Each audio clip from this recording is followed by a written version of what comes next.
جب رسول اللہ صلی اللہ علیہ وآلہ وسلم آخری بار حج کو تشریف لے گئے تو حسن رضی اللہ تعالیٰ عنہ اور حسین رضی اللہ تعالیٰ عنہ ان کے ساتھ تھے۔ ان کے نانا اور والد کے ساتھ دونوں بچوں نے حج کے فرائض ادا کیے اور ان تاریخی مقامات کو پہلی بار اپنی آنکھوں سے دیکھا جن کا ذکر اپنے بزرگوں سے سنا کرتے تھے۔ حج سے واپسی کے وقت ایک جگہ قیام کیا تو خلقت اپنے پیغمبر اور ان کے پیارے نواسوں کے دیدار کو ٹوٹ پڑی۔ وہاں پہلی بار نانا جان نے ان کے والد علی رضی اللہ تعالیٰ عنہ بن ابی طالب کی صفات پر روشنی ڈالی۔ آپ صلی اللہ علیہ وآلہ وسلم نے فرمایا، علی میرے عزیز رشتہ دار اور قریب ترین دوست و غمخوار ہیں۔ میں ان کی دلیری، صفا گوئی اور عالمانہ قابلیتوں سے بہت مطمئن ہوں۔ وہ میرے پیغام کے وارث ہیں اور مجھے ان کے کام پر بھروسہ ہے۔ لوگوں نے علی رضی اللہ تعالیٰ عنہ کو بڑے جوش و خروش سے مبارکباد دی اور بچوں نے پہلی بار اپنے والد کو کچھ پہچانا۔ وہ نانا سے اس قدر مانوس تھے کہ باپ کی قربت میں کچھ تکلف محسوس کرتے تھے۔ نانا ان کے معاملے میں موم تھے مگر باپ کا ازحد روب تھا۔ ایک بار نانا سے پیغام الہی سن کر دونوں ماں کو سنانے بھاگے آئے۔ زبان کھلنے سے پہلے ہی لڑکھڑا گئی، سہم کر بولے، بابا جان گھر پہ ہیں؟ بابا جان حجرے سے نکل آئے، دونوں کو پیار سے گود میں اٹھا لیا اور پیغام سن کر ہمت افزائی کی۔ اس کے باوجود تکلف باقی رہا۔ نانا کی زبانی ان کی تعریف سن کر دونوں انہیں فخر اور احترام سے دیکھنے لگتے۔ اس دن انہیں معلوم ہوا تھا کہ ان کا خاموش طبیعت اور منکسر المزاج باپ کتنا عظیم انسان ہے۔ حج آخر سے واپس ہوئے تھوڑا عرصہ گزرا تھا کہ رسول خدا صلی اللہ علیہ وآلہ وسلم کو مرض الموت نے گھیر لیا۔ اس وقت حسن رضی اللہ تعالیٰ عنہ 7 سال اور کچھ ماہ کے تھے۔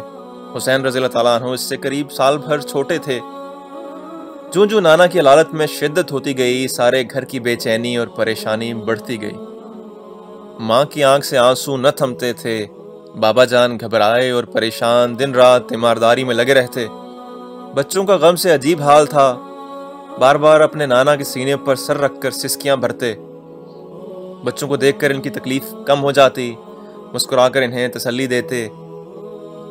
پھر وہ منحوس گھڑی بھی آ گئی جب گھر عبادت کرنے والوں سے بھر گیا۔ سب زار و کتار رو رہے تھے۔ رسول اللہ صلی اللہ علیہ وآلہ وسلم بار بار علی رضی اللہ تعالیٰ عنہ کی طرف دیکھتے، کچھ فرمانا چاہتے تھے مگر آہ و بکا کی صداؤں میں ان کی آواز ڈوب جاتی۔ جب قدرے سکون ہوا تو رسول اللہ صلی اللہ علیہ وآلہ وسلم سہارے سے اٹھے اور فرمایا، موت برحق ہے، تم لوگ موت سے کیوں ڈرتے ہو؟ نیک اعمال پر بھروسہ رکھو، ایک دن سب کو اپنے پیدا کرنے والے رب العزت کے حضور میں جانا ہے۔ میں تم لوگوں میں ہمیشہ رہنے کے لیے نہیں آیا، میں انقریب اپنے رب کے حضور میں جانے والا ہوں۔ خدا کی کتاب میں تمہارے لیے چھوڑے جا رہا ہوں۔ اس کا ایک سرا خدا کے ہاتھ میں ہے، دوسرا تمہارے ہاتھ میں۔ اس کتاب سے نہ فرمانی نہ کرنا، اس کی تلاوت میں غفلت نہ کرنا۔ اس میں تمام وہ باتیں ہیں جو تمہیں سیدھے راستے پر لے جائیں گی۔ آپس میں نہ لڑنا، نہ دشمنی کرنا، اپنے بھائی بندوں سے خیانت نہ کرنا کہ یہ خدا کا حکم ہے۔ میرے عزیزوں دوستوں کا ایسا ہی خیال رکھنا جیسا میرا رکھا، میری طرح یہ بھی تمہیں نیک صلاح دیں گے۔ گھر میں کوہرام مچا ہوا تھا۔ رسول اللہ صلی اللہ علیہ وآلہ وسلم کا سر مبارک علی رضی اللہ تعالیٰ عنہ کی گود میں تھا۔ بچے ان کے قدموں سے لگے رو رہے تھے۔ پھر چراغ نبوت گل ہو گیا۔ بچوں کے پیار و محبت کی دنیا ویران ہو گئی۔ مدینے کی گلیوں میں غم و اندوہ کے بادل چھا گئے۔ ہر چہار سو چہمگوئیاں ہونے لگیں۔ کچھ لوگوں نے آ کر علی رضی اللہ تعالیٰ عنہ بن ابی طالب کو رائے دی کہ وہ چل کر خلافت کی باغ دوڑ سنبھالیں، مگر انہیں ہوش نہ تھا۔ انہوں نے اپنے ہاتھ سے رسول خدا صلی اللہ علیہ وآلہ وسلم کو غسل دیا، بعد نماز جنازہ سپرد خاک کر دیا۔ نانا کے بعد بچوں کی دنیا ہی بدل گئی۔ زمانہ اپنی کج رفتاریاں دکھانے لگا۔ لوگوں نے ایسی نظریں پھیر لیں جیسے پہچانتے ہی نہیں۔ حضرت ابو بکر صدیق رضی اللہ تعالیٰ عنہ خلیفہ چن لیے گئے۔ لوگوں نے آ کر علی رضی اللہ تعالیٰ عنہ سے بہت کہا کہ قاعدے سے خلافت کے آپ حقدار تھے، مگر انہوں نے قطعی کوئی توجہ نہ دی، نہ کوئی احتجاج کیا۔ میں پیغمبر خدا صلی اللہ علیہ وآلہ وسلم کا خادم ہوں، بساط بھر ان کی امت کی خدمت کرتا رہوں گا۔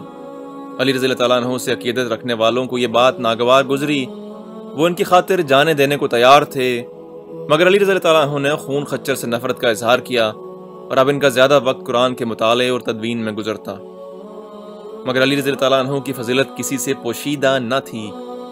ان کے اس باوقار رویے سے اور بھی لوگ ان کی قدر کرنے لگے۔ جتنا وہ گوشہ نشین ہوتے گئے، ان کا مطالعہ بڑھتا گیا، مشاہدے میں گہرائی پیدا ہوتی گئی، عام دکھی انسانوں کو ان سے عقیدت بڑھتی گئی۔ لوگ اپنے دکھ درد لے کر ان کے پاس آتے، وہ حتی الامکان جان توڑ کر ان کی خدمت کرتے، ہر طرح کی مدد کرتے، دامے درمے سخنے ہر ایک کو سہارا دیتے۔ ان کی یہ بڑائی اور فراغ دلی ان کے حق میں سم قاتل ثابت ہوئی۔ لوگ ان کی بے غرضی اور غربہ پروری سے خوفزدہ ہونے لگے۔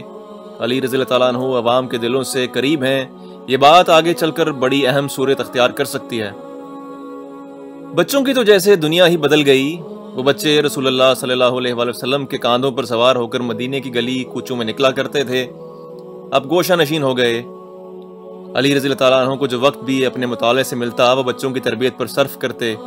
بچوں کا زیادہ وقت حصول علم و فضل میں صرف ہوتا۔ خود پر ایسی پابندیاں عائد کر لیں کہ کسی کو انگلی اٹھانے کا موقع نہ مل پائے۔ ابھی نانا کی جدائی کا غم تازہ ہی تھا کہ بچوں پر ایک اور مصیبت ٹوٹ پڑی۔ سال بھر کے اندر اندر ہی ان کی پیاری ماں بھی انہیں روتا تڑپتا چھوڑ کر اللہ کو پیاری ہو گئیں۔ علی رضی اللہ تعالیٰ عنہ کو اپنی پیاری بیوی کی جدائی کا ناقابل بیان صدمہ پہنچا۔ وہ ان سے والہانہ عشق کرتے تھے۔ ان کی زندگی میں انہوں نے کبھی دوسری عورت کی طرف نظر نہ ڈالی۔ انہیں سپرد خاک کرتے وقت اشک بار آنکھوں سے دیکھا اور کہا، یا رسول اللہ صلی اللہ علیہ وآلہ وسلم، آپ کی پیاری بیٹی خوش نصیب ہیں کہ وہ آپ کے پاس آ رہی ہیں۔ ہمارے دلوں میں جو بلند مقام انہیں حاصل تھا، وہاں بھی انہیں بلند مرتبہ ملے گا، ان کی جگہ کوئی نہ لے سکے گا۔ فاطمہ زہرا رضی اللہ تعالیٰ عنہ کی وفات کے بعد انہوں نے بڑی شفقت اور پیار سے بچوں کی پرورش کی۔ انہوں نے اپنی بیٹیوں زینب رضی اللہ تعالیٰ عنہ اور ام کلثوم کو بھی کبھی بیٹوں سے کم نہ سمجھا۔ انہیں اعلیٰ ترین تعلیم دی۔ زینب رضی اللہ تعالیٰ عنہ کو دیکھ کر ان کا دل پاش پاش ہونے لگتا، کیونکہ وہ بالکل ماں کے طور طریق لے کر پیدا ہوئی تھیں۔ اتنی سی عمر سے ہی ماں کے بعد ان کی ساری ذمہ داریاں اپنے سر لے لیں۔ بڑے بھائیوں کا ایسا خیال رکھتی کہ انہیں ماں کی کمی محسوس نہ ہوتی۔ ان پر بچپن میں ہی بڑھاپا چھا گیا۔ بھائی بھی ان پر جان دیتے تھے۔ چھوٹی تھیں پر ان کا کہنا کبھی نہ ٹالا۔ شکل و صورت میں زینب رضی اللہ تعالیٰ عنہ باپ سے بہت مشابہ تھیں، مگر عادت و خصلت ماں جیسی پائی تھی، اس لیے لوگ انہیں زہرا رضی اللہ تعالیٰ عنہ ثانی کے لقب سے پکارتے تھے۔ ماں نے آخری وقت بیٹی کو سینے سے لگا کر کہا تھا، بیٹی اپنے بھائیوں کا ہمیشہ خیال رکھنا، میں انہیں تمہارے سپرد کرتی ہوں، جب اپنے گھر بار کی ہو جاؤ تب بھی ان کو نہ بھلا دینا۔ ماں کے الفاظ بیٹی کے دل پر نقش ہو گئے اور انہوں نے اپنی زندگی کی ہر سانس کے ساتھ بھائیوں کا خیال کیا۔ علی رضی اللہ تعالیٰ عنہ بن ابی طالب نے عرب کی مجبور اور کچلی ہوئی عورت کو اس کا حق دلانے کے لیے بہت کچھ کیا۔ نہ وہ حاکم تھے، نہ انہیں ملک کے قانون پر اختیار تھا، پھر بھی دکھیا عورتیں ان کے پاس فریاد لے کر آتی۔ وہ عورت کی بے حرمتی پر بے قرار ہو جایا کرتے تھے، اسی لیے انہوں نے اپنی بیٹیوں کو بیٹوں کی طرح تعلیم دی، جبکہ عام لڑکیاں اس وقت تک اس نعمت سے محروم تھیں۔ زینب رضی اللہ تعالیٰ عنہ نے بھی اس بیش بہا موقع سے فائدہ اٹھایا۔ وہ اپنے باپ کو فخر انسانیت سمجھتی تھیں، ان کے ایک ایک لفظ کو ذہن نشین کرتیں۔ ماں کے بعد باپ کی نگرانی میں انہوں نے فلسفہ زندگی کا مطالعہ کیا۔ علی رضی اللہ تعالیٰ عنہ سب بچوں کو اپنے پاس جمع کر لیتے اور ان سے بڑی سنجیدگی سے گفتگو کرتے۔ جب دنیا کی نعمتیں مجھے اپنی طرف بلاتی ہیں تو میں انہیں دھتکار دیتا ہوں۔ میں دنیا سے کہہ دیتا ہوں، دور ہو جا مجھ سے، جہاں جانا ہو چلی جا، میں تیرے چنگل سے نکل چکا ہوں، تیری بچھائی ٹھوکروں سے اپنے پیر بچا چکا ہوں۔ تو ہی بتا وہ لوگ کہاں گئے جو تیرے ناز و انداز میں پھنس گئے، تیری آرائشوں پر فریفتہ ہو گئے۔ دیکھ آج وہ قبروں میں بند ہیں اور کرۂ ارض کی خاک بن چکے ہیں۔ اے دنیا، اگر تیرا کوئی جسم ہوتا اور تو میرے ہاتھ آ جاتی تو میں تجھے بڑی سخت سزا دیتا۔ افسوس کہ تو نے کتنے بھولے بھالے انسانوں کو جھوٹی آرزوں کے جال میں پھنسایا اور موت کے گھاٹ اتار دیا۔ کتنے بادشاہوں کے تاج خاک میں مل گئے۔ اے دھوکے باز دنیا، تیری پھسلن کی جگہ جس کا پاؤں پڑا وہ پھسل گیا، جو تیری موجوں پر سوار ہوا ڈوب گیا، تجھ سے بچ کر کترا کر نکل جانے والا بڑا خوش نصیب ہے۔ اے دنیا، تو بس ایک لمحہ ہے جو ختم ہونے والا ہے۔ بچے دم سادھے سنا کرتے، اپنے نانا کو یاد کرتے تھے، کس قدر سادہ مزاج تھے۔ غلاموں کے ساتھ اکڑوں بیٹھ کر کھانا کھاتے، اپنے جوتے خود ٹانگتے، خود کپڑوں میں پیوند لگاتے اور بے پالان کے گدھے پر بے تکلفی سے سوار ہو جاتے۔ بابا ان کی ہر بات میں بڑی شدت سے پیروی کرتے تھے، مگر یہ انسانی خصلت ہے کہ بے غرض اور غنی انسان سے رشک کرنے لگتا ہے۔ کچھ لوگ ایسے بھی تھے جو ان سے خوش ہونے کے بجائے ان پر رشک کرتے تھے اور بیر باندھتے تھے۔ ان کے راستے میں کانٹے بچھانے سے بھی گریز نہ کی، مگر علی رضی اللہ تعالیٰ عنہ زخمی تلووں کے باوجود امن اور سلامتی کے راہ پر چلتے رہے۔ جوں جوں شعور آتا گیا، بچوں کے دل میں بھی اپنے باپ کی وقت اور عزت بڑھتی گئی۔ نان خشک اور پیوند لگے لباس کے باوجود جب سب یکجا جمع ہو کر تاروں کی چھاؤں میں علی رضی اللہ تعالیٰ عنہ بن ابی طالب سے ماضی، حال اور مستقبل کے بارے میں بات چیت کرتے تو زندگی کی ساری محرومیوں کا ازالہ ہو جاتا۔ علی رضی اللہ تعالیٰ عنہ ایک بلند مرتبہ شاعر بھی تھے۔ بچے مسحور ہو کر سنتے، علی کہتے، پاک ہے وہ ذرہ جن پر پست زمین کے کلوں اور باہم ملے پہاڑوں کی چوٹیوں پر اندھیری رات کی اندھیاریاں چھائی ہوئی ہیں، اور پرسکون شب کی ظلمتیں پوشیدہ نہیں، اور نہ آسمان پر پھیلی شفق اس سے چھپی ہے، نہ رات کی گرج اس سے مخفی ہے، اور نہ وہ چیزیں اس پاک پروردگار سے چھپی ہیں جن پر بادلوں کی بجلیاں کوند کرنا پید ہو جاتی ہیں۔ اندھیرے کے سیاہ پردے اس نور کی ذو پاشیوں کو نہیں روک سکتے، نہ شب ہائے تاریک کے پردوں میں اس کے حکم سے نافرمانی کی طاقت ہے، نہ آسمانوں میں چاندنی کی پھیلی ہوئی جگمگاہٹ اس کے حکم کے بغیر دھندلی ہو سکتی ہے، اور وہ سب جانتا ہے کہ بادل کے لطیف قطرے کہاں گریں گے اور کہاں جمع ہو کر بہتے دریا بن جائیں گے، اور یہ حقیر چونٹیاں کہاں رینگتی خود کو کھینچتی لے جا رہی ہیں، اور مچھروں کو کون سی روزی کفایت کرتی ہے۔ مادہ اپنے پیٹ میں کیا لیے ہے، وہ رب ذوالجلال ہے، اس سے کوئی بات چھپ نہیں سکتی۔ بچے ان دنوں کی یاد میں اداس ہو جاتے جب نانا زندہ تھے اور وہ ماں کی گود سے محروم نہ تھے۔ تب لوگ پروانوں کی طرح ان کی طرف لپکتے تھے، ان کے دیدار کو دور دور سے آتے تھے۔ بچوں کو بڑا تعجب ہوتا تھا کہ ان کے والد عرب کے نامور سورما تھے، جن کی تلوار کی تمام مملکت میں دھاک بیٹھی تھی، جنہوں نے رسول خدا صلی اللہ علیہ وآلہ وسلم کے زمانے میں بڑے بڑے مارکے سر کیے تھے۔ وہ لوگوں کی بے قدری اور بے اعتنائی صبر و شکر سے برداشت کر رہے تھے۔ بہادری صرف میدان جنگ میں دشمن سے ڈٹ کر مقابلہ کرنا نہیں ہوتی۔ اگر جنگ سے ملک کی تباہی و بربادی کا خطرہ ہو تو صبر کرنا عین شجاعت ہے۔ علی رضی اللہ تعالیٰ عنہ فرماتے، شکر ہے ہم کسی کے غلام نہیں، ہم آزاد پیدا ہوئے ہیں اور اس آزادی کو برقرار رکھنا ہی کافی ہے۔ علی رضی اللہ تعالیٰ عنہ ابن ابی طالب کے بچے اور رسول خدا صلی اللہ علیہ وآلہ وسلم کے نواسے کن حالات میں سن بلوغ کو پہنچے اس کا اچھی طرح اندازہ ہو جاتا ہے۔ زینب رضی اللہ تعالیٰ عنہ نے اپنے بزرگ باپ کی فیض تربیت سے وہی سب کچھ حاصل کیا جو ان کے بھائیوں کو ملا۔ اگر فاطمہ زہرا رضی اللہ تعالیٰ عنہ کا علم، خدا ترسی، جفاکشی، اصرار، صبر، برداشت اور انسان دوستی ملی تھی تو علی رضی اللہ تعالیٰ عنہ بن ابی طالب کی جرت، حوصلہ مندی، بے خوفی، حق گوئی، شجاعت، استقلال، فصاحت و بلاغت بھی ورثہ میں پائی۔ زینب رضی اللہ تعالیٰ عنہ بنت علی رضی اللہ تعالیٰ عنہ جوان ہوئیں تو ان کے حسن و جمال، علم و فضل کا چرچا دور تک پھیل گیا۔ انہیں لوگ عاقلہ عرب کے لقب سے یاد کرتے تھے۔ سوتیلی مائیں ام البنین اسما بن امس اور امامہ بن ابی العاص کے ساتھ بڑے پیار محبت کے ساتھ زندگی گزاری۔ سب بڑے سکون سے مل جل کر رہتے تھے، گھر کی فضا نہایت خوشگوار تھی۔ ان کی مائیں ان سے پیار بھی کرتی تھیں اور قدر و منزلت بھی کرتی تھیں۔ انہیں دیکھ کر فاطمہ زہرا یاد آ جاتی تھیں۔ تنگی ترشی میں بھی فراغی پیدا کر کے گزر بسر کرنے کا فن انہیں بخوبی آتا تھا۔ کم سن ہوتے ہوئے بھی ان کی رائے صائب سمجھی جاتی تھی۔ خاندان میں عبداللہ بن جعفر رضی اللہ تعالیٰ عنہ کے فضل و کمال کا چرچا تھا۔ وہ زندہ جاوید حضرت جعفر طیار رضی اللہ تعالیٰ عنہ کے بڑے صاحبزادے تھے۔ ان کی جملہ خوبیوں کو دیکھ کر علی رضی اللہ تعالیٰ عنہ نے اپنی پیاری بیٹی کی نسبت کے لیے انہیں منتخب کر لیا۔ عبداللہ بن جعفر ہاشمی نوجوان تھے۔ ان کی پیشانی مہر درخشاں کی طرح روشن تھی۔ صورت اور سیرت میں رسول خدا صلی اللہ علیہ وآلہ وسلم سے بہت مشابہ تھے۔ رسول خدا صلی اللہ علیہ وآلہ وسلم بھی ان کے قدردان تھے، ان کی تعلیم و تربیت میں بھی بہت دلچسپی لیتے تھے۔ شادی کے بعد زینب رضی اللہ تعالیٰ عنہ کو محسوس بھی نہ ہوا کہ وہ ایک گھر سے دوسرے گھر کو چلی گئیں۔ گھر کا ماحول پرسکون تھا۔ عبداللہ بن جعفر رضی اللہ تعالیٰ عنہ قابل قدر انسان تھے اور کردار کے لحاظ سے ایک زندہ شخصیت تھے۔ اسلامی امور کے ماہر تھے۔ علی رضی اللہ تعالیٰ عنہ بن ابی طالب کے دست راست کی حیثیت سے ان کی علمی اور دفاعی مہم میں ان کا گراں قدر حصہ تھا۔ خاندانی روایات کے امین تھے۔ انہوں نے سماج اور دین کی ترقی میں نمایاں خدمات انجام دیں۔ انہیں دریائے سخاوت کہا جاتا تھا، مگر شادی کے بعد بھائیوں کی محبت اور خبرگیری میں کمی نہ آئی۔ زینب رضی اللہ تعالیٰ عنہ بغیر بھائیوں کی صورت دیکھے جی نہ سکتی تھیں۔ ان کی بیویوں اور بچوں سے بے انتہا انس تھا، وہ بھی ان پر جان فدا کرتے تھے۔ ان کے بھائیوں کے بچے اپنی ماں سے زیادہ پھوپھی سے مانوس تھے۔